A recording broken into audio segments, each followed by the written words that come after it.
அக்கா அந்த பொம்பளை அடங்கவே மாட்டாக்கா. அப்பவே சொன்னல அவளை சும்மா விட்டுருக்க கூடாதுன்னு.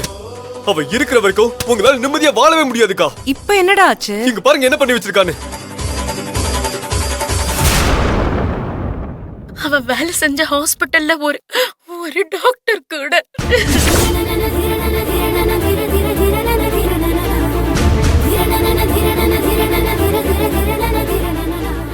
என் மகனுக்கு அவளோட இன்னொரு முகம் தெரிஞ்சதும் என் மகனையே கொன்னுட்டா.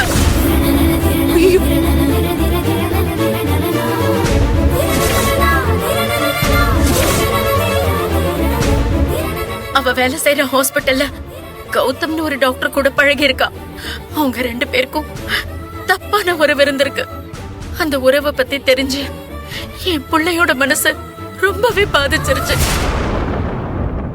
இதுக்கு என்ன கேள்வி சொல்ல போற? இப்போ பொறுமையா இருங்க, நடக்கிறது நடக்கட்டும், வேடிக்கை பார்த்துக்கிட்டு இருங்கன்னு சொல்ல போறியா? அக்கா என்னக்கா பேசிட்டு இருக்க? அன்பு கோவப்படாத, இப்படி உட்காரு. அக்கா நீங்க என்ன சொன்னாலும் நான் கேக்குறேன். ஆனா இந்த விஷயத்துல மட்டும் என்ன தடுக்காதீங்க. எப்படிக்கா மனசாட்சியே இல்லாம உங்களை பத்தி தப்பா பேச முடியுது? அத பார்த்துட்டு நீங்களும் பொறுமையா இருக்கீங்க. ஒவ்வொருத்தரும் பேசுறதையும் கமெண்ட் பண்றதையும் பார்க்கும்போது ஒரு தம்பியா ரத்தம் கொதிக்குதுக்கா. அவங்களை எதுவும் பண்ண முடியலையேன்னு எனக்கே என் மேல கோவம் வருது. ஆனா எல்லாத்தையும் பார்த்துட்டு நீங்க அமைதியா இருக்கீங்க. ஏய் நீ முதல்ல கோவப்படாதடா, உட்காரு. சொல்றாங்கல்ல உட்காரு. ஏய் இப்போ என்னடா நடந்துருச்சு? அவங்க புதுசா என்ன பண்ணிட்டாங்க? அவங்க இப்படி எல்லாம் பண்ணலனா தான் ஆச்சரியம். இங்க பாரு, என்ன திரும்ப திரும்ப சொல்ல வைக்காத. நீ கோவப்படுறதுனால எதையுமே மாத்திட முடியாது. அவங்களால என்ன நேரடியா எதிர்க்க முடியல, அதனாலதான் இந்த மாதிரி சீப்பா பண்ணிட்டு இருக்காங்க.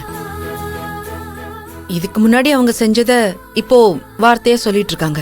சொல்லட்டும், இன்னும் அவங்க என்ன பத்தி என்ன வேணாலும் சொல்லட்டும். கயல், இப்படி எல்லாத்துக்கும் எங்களை அடக்கிட்டு இருந்தா பிரச்சனைக்கு முடிவு கிடைக்காது. கோவப்பட வேண்டிய இடத்துல கோவப்படணும், இல்லனா நமக்கு கோவமே வராது, சொர்ணையே கிடையாது. நம்ம பயந்துட்டோன்னு நம்ம தலைமையில ஏறி மிதிச்சிருவாங்க. இத பாரு, ஒரு வார்த்தைக்கு கட்டுப்பட்டு தான் நான் பொறுமையா இருக்கேன். ஆனா அந்த பொம்பளை பண்றதெல்லாம் பார்க்கும்போது எப்ப என் கோவம் என்ன மீறி அவங்களை ஏதாவது பண்ணிடுமோன்னு தெரியல. இத பாரு, எல்லாத்துக்கும் ஒரு எல்லை இருக்கு. அத அந்த பொம்பளை எப்பவும் மீறிட்டா. கோவம் தான் உங்ககிட்ட இருக்கிற பிரச்சனையே. ஏய், எவ்வளவு சொன்னாலும் ஏன் உங்க 2 பேருக்கும் புரிய மாட்டேங்குது?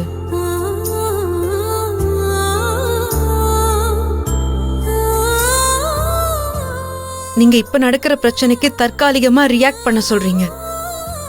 ஆனா நான் இந்த பிரச்சனைய மொத்தமா சரி பண்ணணும்னு தான் யோசிக்கிறேன். நீங்களும் அப்படி யோசிக்கணும்னு தான் சொல்றேன்.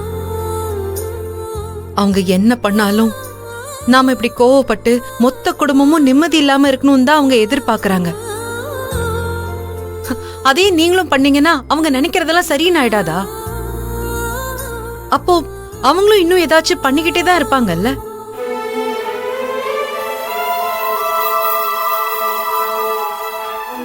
கொஞ்சம் பொறுமையா இருங்க. இந்த பிரச்சனைக்கு மொத்தமா ஒரு முடிவு கட்டணும். அத பத்தி மட்டும்தான் நான் யோசிக்கிறேன். அதை விட்டுட்டு கோவப்பட்டு அவங்கள அடிக்கிறேன் கொல்றேன்னு முட்டாள்தனமா எதுவும் பேசாதீங்க. ப்ளீஸ் என் பேச்ச கேளுங்க. நீங்களும் சேர்ந்து ஒரு பக்கம் கஷ்டப்படுத்தாதீங்க. அக்கா, உங்களை அந்த பொம்பளை கஷ்டப்படுத்த போறான்னு பேசிட்டு இருக்கோம். நாங்க ஏங்க உங்களால கஷ்டப்பட போறோம்? எனக்கு புரியுதுடா, நீங்க எனக்காக தான் யோசிக்கிறீங்க. ஆனா யோசிக்கிற விதத்தை தான் மாத்துங்கன்னு சொல்லிக்கிட்டு இருக்கேன். நீங்க கோவப்பட்டு ஏதாவது பிரச்சனை பண்ணி அதனால உங்களுக்கு ஏதாவது பிரச்சனை வந்துருமோன்னு தான் எனக்கு பயமா இருக்கு. எங்களுக்கு என்ன ஆக போகுது? அன்பு போலீஸ்காரன், அவனை என்ன பண்ணிட முடியும்? ஏய், சொன்னா உனக்கு புரியாதா? தயவு செஞ்சு அமைதியா இரு. நீ கோவப்பட்டு அவனையும் ஏத்திக்கிட்டு இருக்காத. அன்பு, நான் சொல்றத கேப்பல்ல? என் பேச்சுக்கு உண்மையிலேயே நீ மரியாதை கொடுப்பனா இந்த பிரச்சனை இதோட விட்டுடு. ஒவ்வொரு விஷயத்துக்கும் கோவப்பட்டு ரியாக்ட் பண்ணிட்டு இருக்காத. முதல்ல அந்த போன்ல வரத பாக்குறது நிப்பாட்டு. அன்பு, அண்ணி சொல்றத கேளு. நடக்கிற பிரச்சனையை பார்க்கும்போது கோவம் வரதா செய்யும். ஆனா கோவத்தால அதை சரி பண்ண முடியாது. முதல்ல இந்த பிரச்சனையில இருந்து அண்ணியை எப்படி காப்பாத்துறதுன்னு மட்டும் யோசி. கைலானியோட ஃப்ரெண்டு சக்தின்றவங்க வந்தாங்கல்ல, அவங்க பேசினது ரொம்ப பெரிய ஆறுதலா இருந்தது. அத பாக்குறப்ப எனக்கே ஒரு நம்பிக்கை வந்தது. நீங்க அவங்க கூட உறுதுணையா இருந்து இந்த பிரச்சனையில இருந்து அண்ணியை எப்படி காப்பாத்தலான்னு மட்டும் யோசிங்க. மத்ததெல்லாம் அவங்க பாத்துப்பாங்க.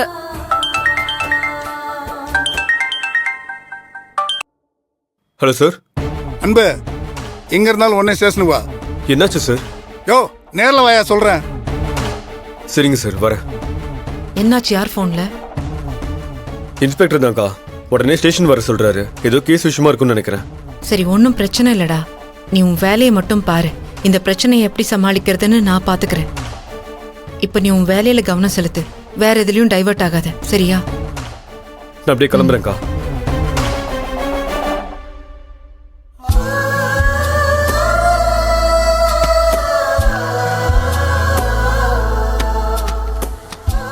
போய் வேலையை பாருங்க.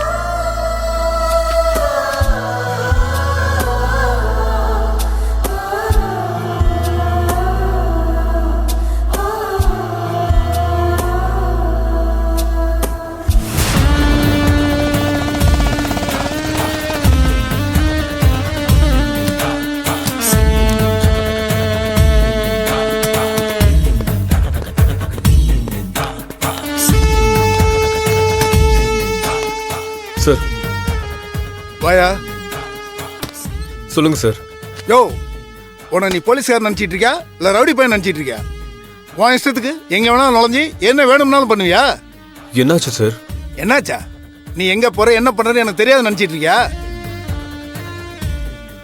இல்ல நீ என்ன பண்ணாலும் யாரும் எதுவும் கேட்க மாட்டா நினைச்சிட்டு இருக்கியா? சார், நான் எதுவுமே பண்ணலையே. என்னை பத்தி யார் என்ன சொன்னாங்க? யோ, எதுவும் தெரியாத மாதிரி பேசாதயா. நீ அந்த சிவசங்கரி மேடம் வீட்டுக்கு போனது, அவங்கள அடிக்க முயற்சி பண்ணது எல்லாமே எனக்கு தெரியும். எதுக்கு உனக்கு இந்த தேவையில்லாத வேலை? போலீஸ்னா யார் வீட்டுல வேணாலும் நுழைஞ்சிருவியா? அவங்க யாரு, அவங்க எவ்வளவு பெரிய ஆளு, சொசைட்டில அவங்களுக்கு என்ன மரியாதை இருக்கு தெரியுமா? அவங்க வீட்டுக்கு காவலுக்கு போக வேண்டிய நீ வீட்டுக்குள்ள புந்து மரியாதை இல்லாம அவங்கள அடிச்சிருக்க. சார், நான் காரணம் இல்லாம அவங்க வீட்டுக்கு போல சார். அந்த காரணத்தை கேட்டா நீங்களே என் மேல கோவப்பட மாட்டீங்க. ஆக்சுவலா அவங்களை அரெஸ்ட் பண்ணி ஸ்டேஷனுக்கு இழுத்துட்டு வந்திருக்கணும். அப்படி என்னப்பா தப்பு பண்ணாங்க அவங்கள அரெஸ்ட் பண்ணி கூட்டு வர அளவுக்கு? சார், எந்த தப்புமே பண்ணது என் அக்காவை பத்தி தப்பா சோஷியல் மீடியால நியூஸ் போட்டிருக்காங்க சார். எங்க திரும்பினாலும் அக்காவை பத்தி தப்பான கமெண்ட் தான் சார். அதெல்லாம் பார்த்துட்டு எப்படி சார் சும்மா இருக்க முடியும்? அதனால தான் நியாயம் கிட்ட அவங்க வீட்டுக்கு போனேன். அவங்க சரியான பதில் சொல்லல.